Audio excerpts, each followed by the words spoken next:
Hello and welcome to the SB Marketplace video training tutorials. Today we're going to be covering how to externally share your SharePoint site with other users that may be contractors or staff members of a facilities team but aren't necessarily a part of your internal business but would still need to get access to your resources that you have available. So first things first is you actually need to enable external sharing. Within a SharePoint Online environment, it's typically only locked down to your internal business with people that have access to your internal Office 365 environment. So in order to enable it, you need to head to the settings within a SharePoint Admin Center.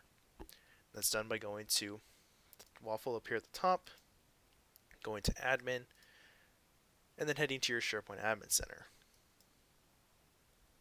Once there, you're going to click on Sharing, and you're going to want to slide this bar all the way up to the top to give the most permissive option.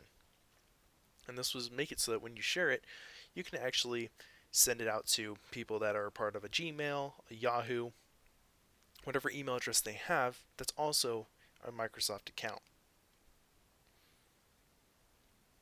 Once you've enabled that and saved your settings, you are then able to share your site with whoever it is you wish to share it with.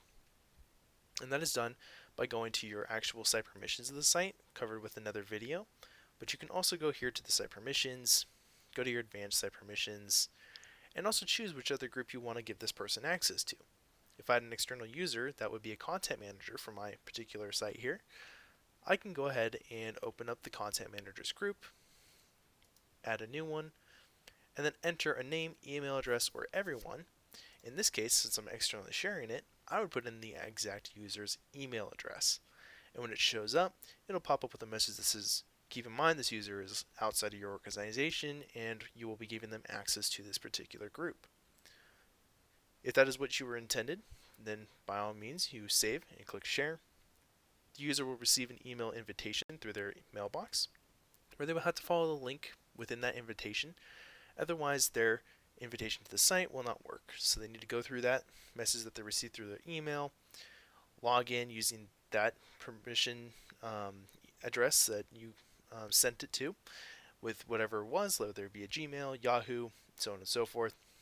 And then they'll be able to log in to the site, interact with it with whatever group permissions you were able to give them. We also talked about site permissions within one of my other tutorial videos.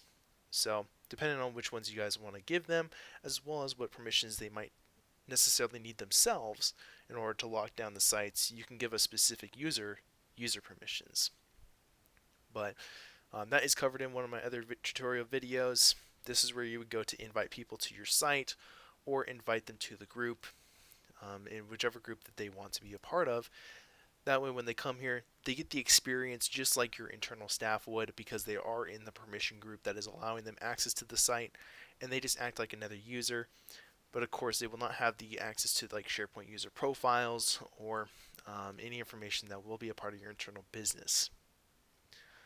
Thank you, and this has been a tutorial on how to externally share your site with your users who do not have access within your Office 365 environment within a SharePoint site.